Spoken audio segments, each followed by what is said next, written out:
जय हिंद दोस्तों। स्वागत है आप सभी का आपके अपने परिवार द लॉजिकल साइंस में। मैं हूं आलोक सिंह आतिश और आज के इस वीडियो सेशन में हम लोग डिस्कस करने वाले हैं इलेक्ट्रिसिटी से संबंधित कुछ महत्वपूर्ण न्यूमेरिकल क्वेश्चन। जी हाँ दोस्तों, आप में से बहुत सारे मित्रों का लगातार ये नीचे कमेंट था कि गुरुजी आगे के एग्जाम के लिए इलेक्ट्रिसिटी से संबंधित कुछ महत्वपूर्ण न्यूमेरिकल करा दो। तो बिल्कुल आज के इस वीडियो सेशन में हम लोग इलेक्ट्रिसिटी से संबंधित कुछ पूछे गए क्वेश्चन और साथ ही साथ कुछ संभावित क्वेश्चन को करेंगे। तो आइए बिना अपने समय को गंवाए हुए शुरू करते हैं आज के इस सेशन की और देखते हैं एग्जाम रेलेवेंट क्या कुछ सीख पाते हैं। मेरे मित्र, आपका जो पहला क्वेश्चन है आज के इस सेशन का, ध्यान दीजिएगा। क्या पूछा जा रहा है आपसे? आपसे पूछा जा रहा है क्वेश्चन नंबर 1 कि किसी 4 ओम प्रतिरोध से 100 जूल प्रति सेकंड ऊष्मा उत्पन्न होती है। प्रतिरोधक का विभवांतर है।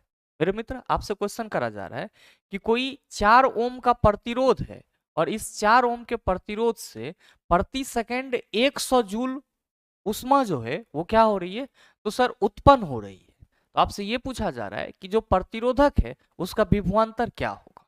आप सभी कहेंगे कि गुरुजी अगर हम लोग क्वेश्चन के डाटा की बात करें तो हमारे क्वेश्चन में अगर हम लोग यहाँ पे सॉल्यूशन लिखें तो हम लोग क्या कहेंगे कि हमारे क्वेश्चन में आर का वैल्यू दिया हुआ है 4 ओम और साथ ही साथ जो हीट एनर्जी निकल रहा है वो कितना है, तो सर 100 जूल। अच्छा, 100 जूल ऊष्मा प्रति सेकंड निकल रहा है, तो टाइम आपका कितना है, तो गुरुजी प्रति सेकंड मतलब टाइम जो है वो हमारा 1 सेकंड है। और साथ ही साथ आपसे क्वेश्चन क्या करा जा रहा है, आपसे क्वेश्चन करा जा रहा है कि प्रतिरोधक का विभवांतर क्या होगा, यानी कि V इक्वल टू व्हाट। बहुत सारे मित्र कहेंगे कि गुरुजी ये सॉल्व कैसे होगा, जबकि जब आपने इस डाटा को लिख लिया है तो क्वेश्चन को सॉल्व करने में तो आपको बहुत ज्यादा सुविधा हो जाएगी। आप कहिएगा कैसे, तो ध्यान दीजिएगा कि V इक्वल टू फॉर्मूला क्या होता है, तो आप कहेंगे गुरुजी V इक्वल टू फॉर्मूला होता है IR। और आपको क्या निकालना है, तो सर यह भी निकालना है। मेरे मित्र, आपके क्वेश्चन में तो विभवान सॉरी प्रतिरोध दिया हुआ है लेकिन I नहीं दिया हुआ है। हम लोग क्या करेंगे, पहले I को निकालेंगे। आप सबों को मालूम है कि H इक्वल टू फॉर्मूला क्या होता है, आप कहते हैं गुरुजी I स्क्वायर RT होता है। जो विद्युत धारा का उसमें प्रभाव होता है, यानी कि किसी चालक से अगर विद्युत धारा प्रवाहित की जाए तो उससे जो उष्मा ऊर्जा निकलती है वो किस रूप में होता है, तो गुरुजी H equal to I square R T के रूप में होता है। क्या हम यहाँ से I निकाल सकते हैं? आप कहेंगे आई स्क्वायर इक्वल टू हो जाएगा H बटा आर टी। ध्यान दीजिएगा, आप सभी कहेंगे कि गुरुजी I इक्वल टू हो जाएगा रूट अंडर H बटा आर टी। मेरे मित्र, अगर हम लोग यहाँ से I कैलकुलेट करें तो आप कहेंगे गुरुजी H के जगह पे आप 100 जूल रखोगे, R के जगह पे आप 4 को रखोगे और साथ ही साथ T यहाँ पे समय है, समय आपका कितना है, तो सर प्रति सेकंड 100 जूल ऊष्मा उत्पन्न हो रही है। अब 4 इंटू 1, 4 एकम 4 और 25 चौका 100। आप कहेंगे सर I इक्वल टू हमारा हो जाएगा 5 एम्पियर। I कितना आ गया, 5 एम्पियर। आपको क्या निकालना था, तो गुरुजी हमको भी निकालना था। फॉर्मूला क्या होता है, तो आई आर होता है।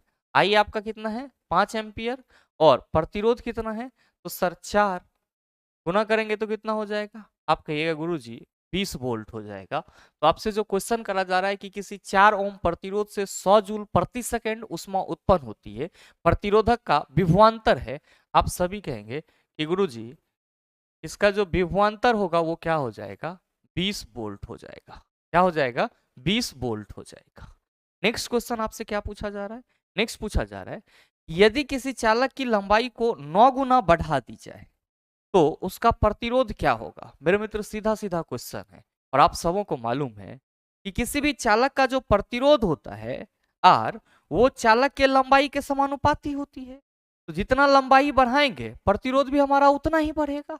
आपके क्वेश्चन में कहा जा रहा है कि यदि किसी चालक के लंबाई को 9 गुना बढ़ा दिया जाए तो आपसे ये पूछा जा रहा है कि उसका नया प्रतिरोध क्या होगा। आप कहेंगे जब R is directly proportional to the L, प्रतिरोध लंबाई के सीधे समानुपातिक होती है, तो जाहिर सी बात है कि यहाँ पे जितना गुना हमारा लंबाई बढ़ेगा उतना गुना हमारा प्रतिरोध भी बढ़ेगा। तो सर सीधा सीधा आंसर आपके इस क्वेश्चन का क्या हो जाएगा, तो आप कहेंगे गुरुजी चूंकि क्वेश्चन में चालक के लंबाई को 9 गुना बढ़ाया जा रहा है तो जाहिर सी बात है कि प्रतिरोध कितना हो जाएगा। आप कहेंगे सर प्रतिरोध भी 9 गुना हो जाएगा, प्रतिरोध भी क्या हो जाएगा, 9 गुना हो जाएगा। बहुत ही सीधा और सरल सा क्वेश्चन था, लेकिन आपके किसी शिफ्ट में पूछा गया था। आइए चलते हैं अगले क्वेश्चन की तरफ। ध्यान दीजिएगा, आपका जो अगला क्वेश्चन है, क्वेश्चन नंबर 3, क्या पूछा जा रहा है कि एक कॉपर के तार की लंबाई 2 मीटर है, जिसका अनुप्रस्थ काट क्षेत्रफल 1.7 इंटू 10⁻⁻6 मीटर स्क्वायर है तथा प्रतिरोध 2 इंटू 10⁻⁻2 ओम है, तो कॉपर तार की प्रतिरोधकता होगी। बहुत सारे मित्र यहाँ पे कंफ्यूज कर रहे होंगे कि गुरुजी प्रतिरोध तो दिया ही गया है और यहाँ पे फिर प्रतिरोधकता पूछ लिया गया है। तो मेरे मित्र ध्यान में रखेंगे कि प्रतिरोध का मतलब रेसिस्टेंस हुआ और प्रतिरोधकता का मतलब यहाँ पे क्या हुआ, तो प्रतिरोधकता का मतलब यहाँ पे हुआ स्पेसिफिक रेसिस्टेंस। क्या हुआ? Specific resistance. और आपको क्या बताना है? स्पेसिफिक रेसिस्टेंस बताना है, जिसको हम लोग किससे रिप्रेजेंट करते हैं? रो से रिप्रेजेंट करते हैं। आप कहेंगे कि सर क्वेश्चन सॉल्व करने के लिए पहले हमको डाटा लिखना होगा। डाटा लिख लेंगे तो ये आपके लिए रामबाण होगा। ध्यान दीजिएगा कि कॉपर के तार की लंबाई कितनी है? एल कितना है आपका? एल कितना है आपका? तो गुरुजी एल जो है वो 2 मीटर है। फिर क्या कहा जा रहा है कि अनुप्रस्थ काट क्षेत्रफल यानी कि ए कितना है आपका? ए 1.7 इंटू 10⁻⁻6 मीटर स्क्वायर। और साथ ही प्रतिरोध कितना है? आर कितना है? तो गुरुजी आर जो है वो 2 इंटू 10⁻⁻2 ओम है। आपको क्या निकालना है? आपको रो निकालना है। आप सबों को मालूम है कि अगर हम लोग बात करते हैं आर इक्वल टू फॉर्मूला की, तो आप कहते हैं गुरुजी रो एल बटा ए होता है। और यहीं से आपको क्या मिल जाता है? तो गुरुजी हमको स्पेसिफिक रेसिस्टेंस यानी कि प्रतिरोधकता का फॉर्मूला मिल जाता है। क्रॉस मल्टीप्लीकेशन करेंगे तो क्या कहिएगा? आप कहेंगे गुरुजी ये हो जाएगा rho L equal to R A, और रो इक्वल टू क्या हो जाएगा? आर ए बटा एल। क्या हो जाएगा? आर ए बटा एल। मेरे मित्र इसी फॉर्मूला में आप अपने क्वेश्चन में दिए हुए वैल्यू को रखेंगे तो रो का वैल्यू आ जाएगा। कैसे? तो ध्यान दीजिएगा, यहाँ पे रो इक्वल टू क्या हो जाएगा? तो गुरुजी आर के जगह जो है वो प्रतिरोध का वैल्यू आएगा 2 इंटू 10⁻⁻2। साथ ही अनुप्रस्थ काट क्षेत्रफल आपका 1.7 इंटू 10⁻⁻6 है। और साथ ही आपका लंबाई कितना है? तो गुरुजी लंबाई जो है वो 2 मीटर है। यहाँ पे 2 हो जाएगा, ये 2 इस 2 को कैंसिल कर देगा। ध्यान दीजिएगा कि आपका 1.7 तो रहेगा ही रहेगा, और यहाँ पे ये आपका 10⁻⁻2 है और ये 10⁻⁻6 है। तो आप कहेंगे सर इस दोनों का बेस समान है और गुना में है, तो जाहिर सी बात है कि पावर क्या होगा? जुट जाएगा। तो मेरे मित्र जुटेगा तो आप क्या कहेंगे कि सर प्लस माइनस माइनस ही होगा और माइनस माइनस प्लस, यानी कि ये हो जाएगा 10⁻⁻8 ओम मीटर। ध्यान में रखिएगा कि प्रतिरोधकता स्पेसिफिक रेसिस्टेंस का यूनिट क्या होता है? तो ओम मीटर होता है, जबकि प्रतिरोध का यूनिट क्या होता है? ओम होता है।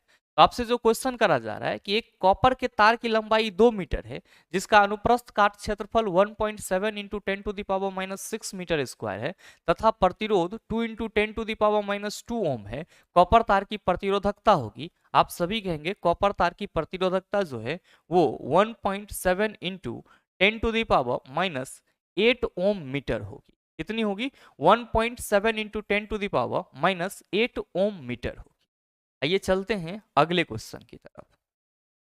ध्यान दीजिएगा, अगला क्वेश्चन, क्वेश्चन नंबर 4, बड़ा ही आसान सा सवाल आपसे करा जा रहा है कि 4 ओम के 4 प्रतिरोध को जोड़कर एक माला बनाई जाती है, माला का समतुल्य प्रतिरोध क्या होगा? बड़ा ही सरल सा क्वेश्चन है। आपसे क्वेश्चन करा जा रहा है कि 4 ओम के 4 प्रतिरोध को आपस में जोड़ करके एक माला तैयार किया जाता है, तो आपसे ये पूछा जा रहा है कि माला का समतुल्य प्रतिरोध क्या होगा? मेरे मित्र आप सभी क्या कहते हैं कि गुरुजी अगर माला तैयार होगा तो वो कुछ इस टाइप का होगा, माला तैयार होगा तो कुछ इस टाइप का होगा। ध्यान दीजिएगा कि अगर हम इसी माला में यहाँ पे क्या करें? रेसिस्टेंस लगा दें। क्या करें सर? रेसिस्टेंस लगा दें, तो हम लोग कुछ इस तरह से लगा सकते हैं। हम लोग इसी माला में रेसिस्टेंस कुछ इस तरह से लगा सकते हैं। ध्यान से समझिएगा चीजों। अगर हम प्रतिरोध लगाएं इसमें, तो आप कहेंगे सर हम इसको इस तरह से लगा सकते हैं। ध्यान दीजिएगा, ये हमारा क्या हो गया? तो सर माला में जुड़ा हुआ 4 प्रतिरोध हो गया। जाहिर सी बात है प्रतिरोध है तो इसका कनेक्शन भी यहाँ पे होगा। तो लीजिए सर ये कनेक्शन भी यहाँ पे हम कर दे रहे हैं। यहाँ पे मान लीजिए कि आप जोड़ दे रहे हैं किसी चीज को या किसी बैटरी वगैरह से, तो ये प्रतिरोध भी आपका 4 ओम, ये भी आपका 4 ओम, ये भी आपका 4 ओम और ये भी आपका 4 ओम। ठीक है, कितना हो गया सर? 4 हो गया। तो 4 ओम के 4 प्रतिरोध को जोड़ करके आपने एक माला तैयार कर लिया। माला का समतुल्य प्रतिरोध क्या होगा? यहाँ पे बेसिक कंसेप्ट ये है कि ये जो सभी प्रतिरोध आपस में जुटेंगे, ये सभी प्रतिरोध जो आपस में जुटेंगे वो किस क्रम में जुड़ेंगे? तो आप कहेंगे सर म लेना है। सभी प्रतिरोध जो है वो आपस में जो जुटेंगे वो श्रेणी क्रम में जुटेंगे। सभी प्रतिरोध यहाँ पे आपस में जो जुटेंगे वो किस क्रम में जुटेंगे? श्रेणी क्रम में जुड़ेंगे। क्यों? क्योंकि हम यहाँ पे देख रहे हैं ये वाला जो रेसिस्टेंस हमारा, इसका जो आगे वाला सिरा है वो इस रेसिस्टेंस के पीछे वाले सिरा से जुड़ा हुआ है, और इसका जो आगे वाला सिरा है वो इसके सिरा से जुड़ा हुआ है। तो इस तरह का जो कॉम्बिनेशन होता है उसको हम लोग क्या कहते हैं? श्रेणीकरण। भाई वाह, यह माला को ऐसे फैला दोगे तो चारों प्रतिरोध ऐसे नहीं लगेगा जुटा हुआ, चारों प्रतिरोध आपको ऐसे ना दिखाई पड़ेगा जुटा हुआ। आप कहेंगे बिल्कुल, ये जो आप क्रम देख रहे हैं ये क्या है? श्रेणी क्रम है। और आपसे पूछा जा रहा है कि समतुल्य प्रतिरोध क्या होगा? आप कहेंगे sir R S equal to 4+4+4 हो जाएगा। जितना प्रतिरोध रहेगा सबको जोड़ देंगे, कितना हो जाएगा? आप कहिएगा सर 16 ओम हो जाएगा। तो बड़ा ही आसान सा सवाल था, लेकिन कुछ मित्र यहाँ पे परेशान हो जाते हैं कि माला में समतुल्य प्रतिरोध कैसे निकालेंगे। मेरे मित्र, समतुल्य प्रतिरोध निकालने का क्वेश्चन कोई भी हो, बस हमको फर्क किससे पड़ता है? तो फर्क इससे पड़ता है कि हमारा प्रतिरोध श्रेणी क्रम में जुटा है या फिर समांतर क्रम में जुटा हुआ है। अगर ये चीज हमको पता चल जाए तो किसी भी टाइप से वो जुड़ा रहे, समतुल्य प्रतिरोध तो आप निकाल ही लेंगे। नेक्स्ट क्वेश्चन आपसे क्या करा जा रहा है? नेक्स्ट क्वेश्चन करा जा रहा है कि if I equal to 0.2 ampere, R equal to 10 ohm और टी इक्वल टू 1 सेकेंड, तो एच इक्वल टू वाट। बड़ा ही सिंपल क्वेश्चन है सर, और इसमें कोई लाग लपेटा नहीं होना चाहिए। क्यों? अभी जस्ट मैंने आपको बताया है कि formula H equal to I square R T होती है। इसी को हम लोग क्या कहते हैं सर? जूल का नियम कहते हैं। यहाँ पे एच पूछा जा रहा है, जबकि आई कितना है? 0.2 का एमपी, 0.2 का स्क्वायर होगा, तो सर 2 बार यहाँ पे 0.2 लिख दीजिए ना। और यहाँ पे आर है आपका 10, टी कितना है? 1। पॉइंट हटाइए सर, तो आप कहेंगे ये 10 कैंसिल हो जाएगा। यहाँ से भी पॉइंट हटा दीजिए, नीचे 10 आ जाएगा। ध्यान दीजिएगा, यहाँ पे 2 2 जा कितना हो जाएगा? 4, और 4 बटा ये कितना हो जाएगा? 1 मिनट सर, ये इंटू 1 होगा, इक्वल्स टू इधर होगा, तो 2 2 जा 4 और 4 1 जा 4, 4 बटा 10, यानी कि ये हो जाएगा आपका 0.4 जूल। कितना हो जाएगा? 0.4 जूल। क्वेश्चन करा जा रहा था सीधा सीधा, आई का वैल्यू दिया गया था 0.2 एम्पियर, आर 10 ओम और टी 1 सेकेंड, तो बस सबको गुना कर लेना था, आंसर हमारा आ जाएगा। चलिए चलते हैं सर अगले क्वेश्चन की तरफ। अब देखिए अगला क्वेश्चन आपसे क्या पूछा जा रहा है कि यदि किसी चालक से प्रवाहित धारा को 2 गुना एवं विभवांतर को 3 गुना कर दिया जाए तो परिणामी शक्ति होगी। ये भी आपका बड़ा ही सरल सा क्वेश्चन पूछा गया। क्वेश्चन करा जा रहा है कि मान लीजिए कि ये कोई चालक तार है, ए और बी, ये आपका कोई चालक तार है, और इससे जो धारा प्रवाहित हो रही है इसको ये क्या कर दिया गया? 2 गुना कर दिया। ठीक है सर, और साथ ही जो विभवांतर है उसको ये 3 गुना कर दे रहा है। तो आपसे ये पूछा जा रहा है कि परिणामी शक्ति क्या होगी? आप कहेंगे सर शक्ति के लिए फॉर्मूला होता है P इक्वल टू वी आई, यानी कि यहाँ पे जो हम लोग विभवांतर लेंगे वो कितना लेंगे सर? तो सर विभवांतर तो हम 3 गुना लेंगे, धारा 2 गुना लेंगे। तो यहाँ पे हमारा अगर P डैश की बात करें, नए शक्ति की बात करें, तो आप कहेंगे सर विभवांतर के जगह जो है आप 3 भी लिखिए, और साथ ही आई के जगह आप जो है वो 2i लिखिए। क्या है? तो क्वेश्चन में कहा जा रहा है कि प्रवाहित धारा को 2 गुना और विभवांतर को 3 गुना कर दिया जा रहा है। तो आप कहेंगे गुरुजी P डैश इक्वल टू हो जाएगा 3 दूना 6 भी आई। मेरे मित्र P डैश इक्वल टू क्या हो जाएगा? तो आप कहेंगे सर 6, ई भी आई किसके लिए आ जाएगा? तो आप कहेंगे सर P के लिए आ जाएगा, पावर के लिए आ जाएगा। तो आपसे पूछा जा रहा है कि यदि किसी चालक से प्रवाहित धारा को 2 गुना एवं विभवांतर को 3 गुना कर दिया जाए तो परिणामी शक्ति होगी। आप कहेंगे सर परिणामी शक्ति जो है वो 6 गुना हो जाएगी। परिणामी शक्ति कितना गुना हो जाएगा? परिणामी शक्ति कितना गुना हो जाएगा? आप कहेंगे 6 गुना हो जाएगा। तो ये चीज आप अपने माइंड में रखिएगा। नेक्स्ट क्वेश्चन आपसे क्या पूछा जा रहा है? नेक्स्ट पूछा जा रहा है कि यदि प्रतिरोध 3 ओम एवं विभवांतर 12 वोल्ट हो तो विद्युत शक्ति का मान होगा। मेरे मित्र आपके क्वेश्चन में क्या दिया हुआ है, आर का वैल्यू दिया हुआ है कितना 3 ओम और विभवांतर कितना दिया हुआ है 12 वोल्ट। तो आपसे पूछा जा रहा है कि पावर कितना होगा। क्या कहिएगा कि गुरुजी हम लोगों ने कई बार याद करा है, पीछे से याद रहे ना रहे, चूंकि अभी एग्जाम आगे है तो फॉर्मूला हम सबों को याद है कि P इक्वल टू क्या होता है, तो सर V स्क्वायर बटा R होता है। V कितना है, तो सर 12 गुना 12 हो जाएगा यहाँ पे। R हमारा कितना है, तो गुरुजी 3 है, 3 चौका 12, अब 12 चौका क्या हो जाएगा, तो सर 48। 48 क्या, 48 वाट। क्या हो जाएगा सर, 48 वाट। ध्यान में रखिएगा कि शक्ति का यूनिट हम लोग क्या लेते हैं, तो आप सभी कहेंगे गुरुजी वाट लेते हैं। चलते हैं सर अगले क्वेश्चन पे। आपका अगला क्वेश्चन है क्वेश्चन नंबर 8। क्या पूछा जा रहा है कि किसी घर में दो 100 वाट का बल्ब प्रत्येक दिन 5 घंटा चलता है तथा 70 वाट का पंखा 20 घंटा प्रतिदिन चलता है।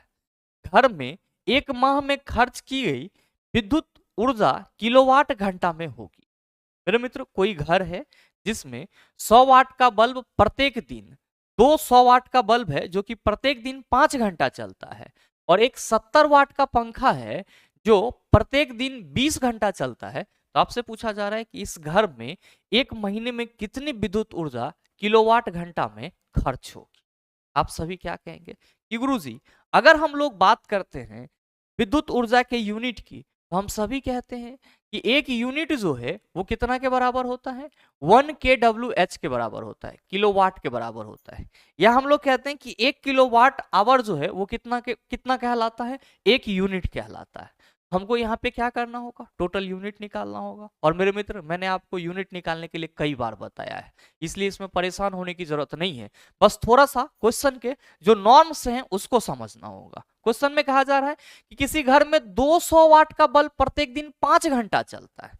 तो भाई मेरे घर में 100 वाट का 2 बल्ब है, तब बल्ब का टोटल वाट कितना हो जाएगा, बल्ब का बल्ब का बल्ब का टोटल पावर कितना होगा, बल्ब का टोटल पावर कितना होगा।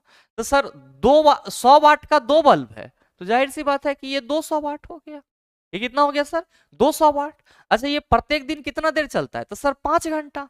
तो बल्ब के द्वारा कितना यूनिट खर्च किया जाएगा। तो आप कहेंगे गुरुजी अगर हम लोग यूनिट निकालेंगे तो जो हमारा जितना वाट होगा और साथ ही साथ जितना देर वो चल रहा है, जितना दिन चलेगा, उन सब को गुना करके 1000 से डिवाइड कर देंगे।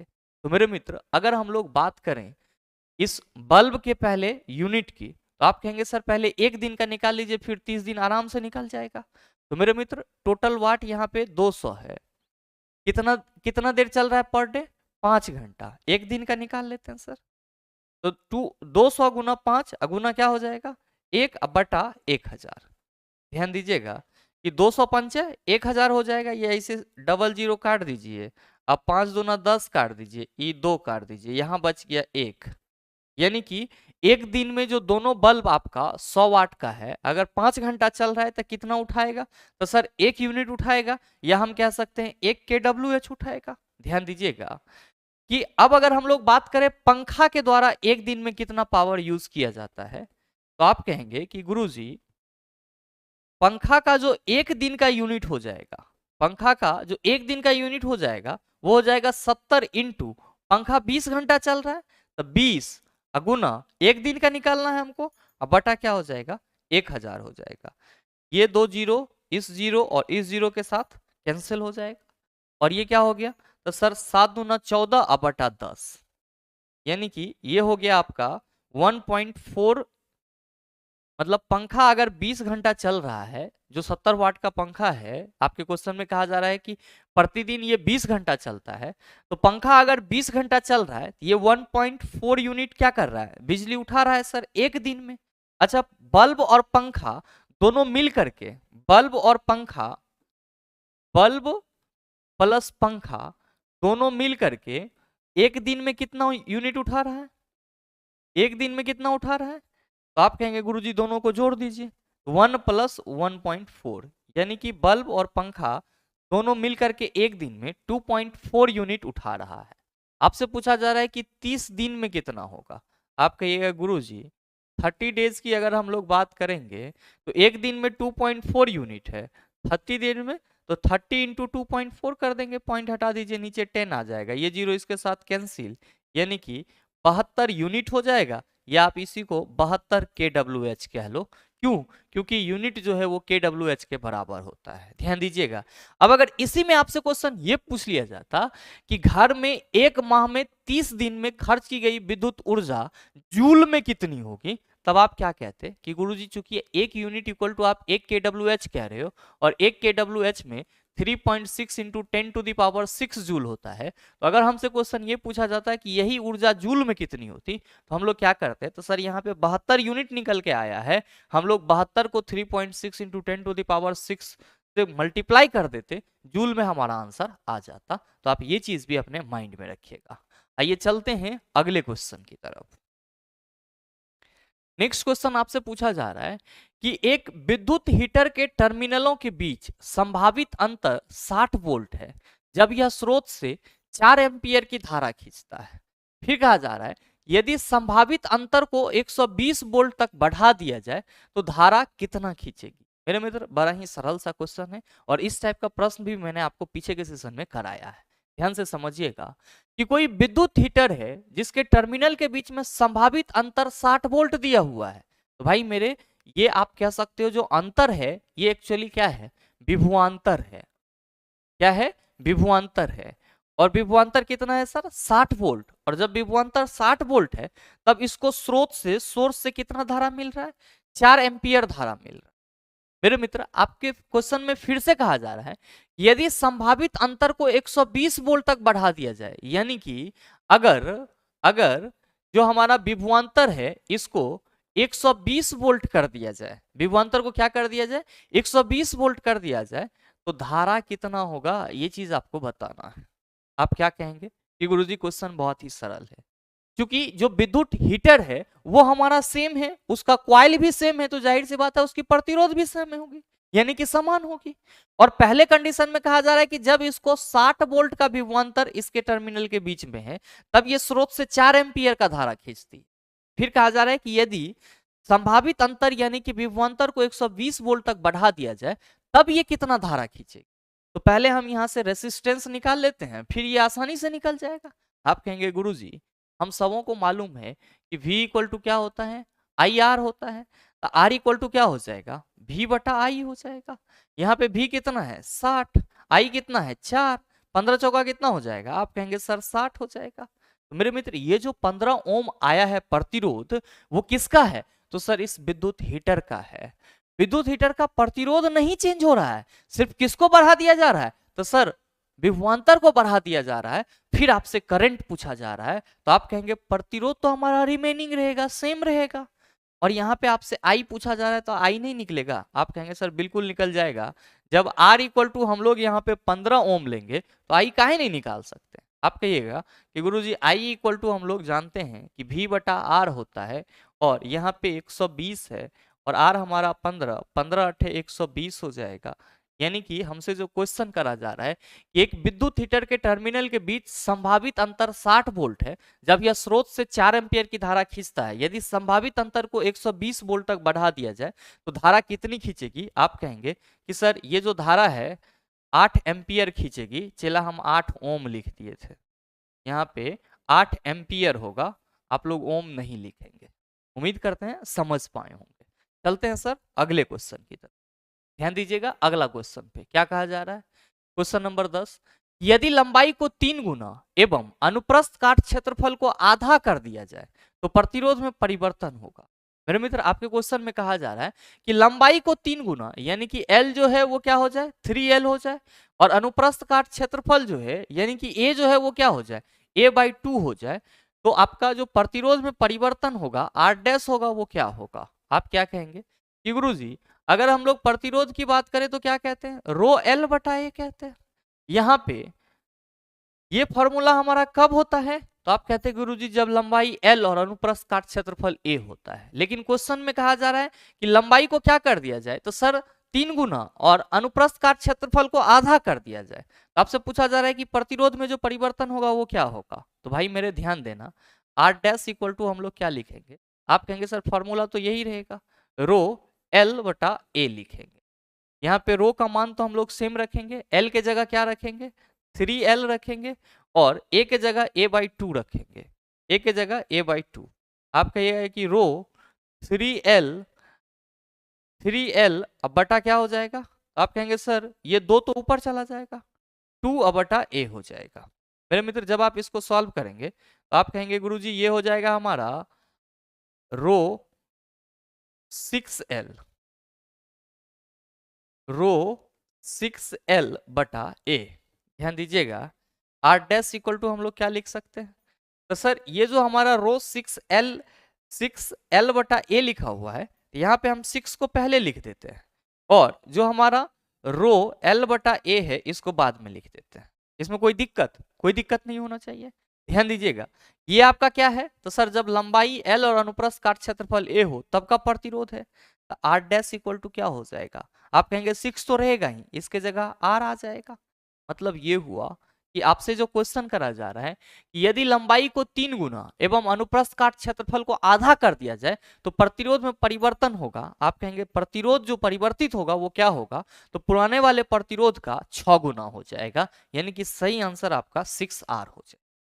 चलते हैं अगले क्वेश्चन की तरफ। ध्यान दीजिएगा अगले क्वेश्चन पे क्या कहा जा रहा है क्वेश्चन में, कि यदि किसी तार की लंबाई एवं मोटाई को 2 गुना कर दिया जाए तो तार का नया प्रतिरोध होगा। ध्यान दीजिएगा कि यहाँ पे आपका जो तार है इसका लंबाई तो ये होगा ए से बी तक का जो लेंथ होगा। अब मोटाई जो है वो मोटाई एक्चुअली किस पे डिपेंड करेगा, तो सर क्रॉस सेक्शन एरिया पे डिपेंड करेगा। ये हमारा क्या कहलाता है, अनुप्रस्थ काट क्षेत्रफल कहलाता है। आपके क्वेश्चन में कहा जा रहा है कि किसी तार की लंबाई एवं मोटाई को 2 गुना कर दिया जा रहा है। मोटाई बोले तो अनुप्रस्थ काट क्षेत्रफल को 2 गुना कर दिया जा रहा है। भाई ये मोटा है, ये चीज आपको कैसे पता चल रहा है, तो सर इसके क्रॉस सेक्शन एरिया से। जाहिर सी बात है किसी भी चीज की मोटाई किस पे डिपेंड करेगी, क्रॉस सेक्शन एरिया पे डिपेंड करेगी। इधर देखो मोटा है और इधर देखोगे तो सर पतला है, इसका क्रॉस सेक्शन एरिया कम है, इसका क्रॉस सेक्शन एरिया ज्यादा है। ध्यान देंगे तार की लंबाई एवं मोटाई को 2 गुना कर दिया, मतलब हमारा जो L है वो क्या है, तो सर 2L, और मोटाई मतलब यहाँ पे क्रॉस सेक्शन एरिया अनुप्रस्थ काट क्षेत्रफल वो भी क्या है सर 2 गुना है। L dash equal to 2L, A dash equal to 2A। तो आपसे पूछा जा रहा है कि तार का नया प्रतिरोध क्या होगा। मेरे मित्र जब तार की लंबाई L और क्रॉस सेक्शन एरिया A हो तब प्रतिरोध R equal to rho L बटा A होता है। अकॉर्डिंग टू क्वेश्चन, आपके क्वेश्चन में कहा जा रहा है कि अगर लंबाई को 2 गुना कर दिया जाए और अनुप्रस्थ काट क्षेत्रफल को भी क्या कर दिया जाए 2 गुना कर दिया जाए, तो मेरे मित्र आप कहेंगे r डैश इक्वल टू, तो फॉर्मूला गुरुजी सेम ही रहेगा रो l बटा a। ध्यान देंगे r डैश इक्वल टू क्या हो जाएगा, रो यहाँ पे l के जगह क्या आएगा 2l आएगा, और a के जगह क्या आएगा 2a। ये 2 और ये 2 कैंसिल हो जाएगा, ये हो गया सर रो l बटा a। यानी कि अगर तार की लंबाई और मोटाई को 2 गुना कर दिया जाए तो जो तार का नया प्रतिरोध R डैश होगा वो पुराने वाले प्रतिरोध के बराबर होगा। यानी कि आप कह सकते हैं कि नया प्रतिरोध जो होगा उसमें कोई परिवर्तन नहीं होगा। तो यहाँ पे हमारा आंसर क्या आएगा, तो सर अगर ऑप्शन में ये है तो ये आएगा, वरना हम ये भी लिख सकते हैं कि कोई परिवर्तन नहीं होगा, कोई परिवर्तन नहीं होगा। आपके ऑप्शन में ये ऑप्शन भी रह सकता है, इस चीज का आप ख्याल रखें। मेरे मित्र उम्मीद करते हैं यहाँ तक के जितने भी क्वेश्चन थे उन सभी को आप आसानी से समझ पाए होंगे, और अब इस टाइप का प्रश्न अगर आपको दोबारा दे दिया जाए मेरे ख्याल से आप उसका जवाब भी आसानी से दे सकते हैं। साथ ही उम्मीद करते हैं ये वीडियो आपको अच्छा लगा होगा। अगर आपको वीडियो अच्छा लगा तो वीडियो को लाइक कीजिएगा, ज़्यादा से ज़्यादा शेयर कीजिएगा, और हाँ अगर आप चैनल पे नए हैं तो सब्सक्राइब करके बेल आइकन दबा लीजिएगा, ताकि इस तरह के एग्जाम रेलेवेंट वीडियो का नोटिफिकेशन सबसे पहले आपके पास पहुंचे और आप उसको सबसे पहले देख पाओ। मिलते हैं फिर अगले सेशन में, तब तक के लिए best of luck, thank you, have a nice day.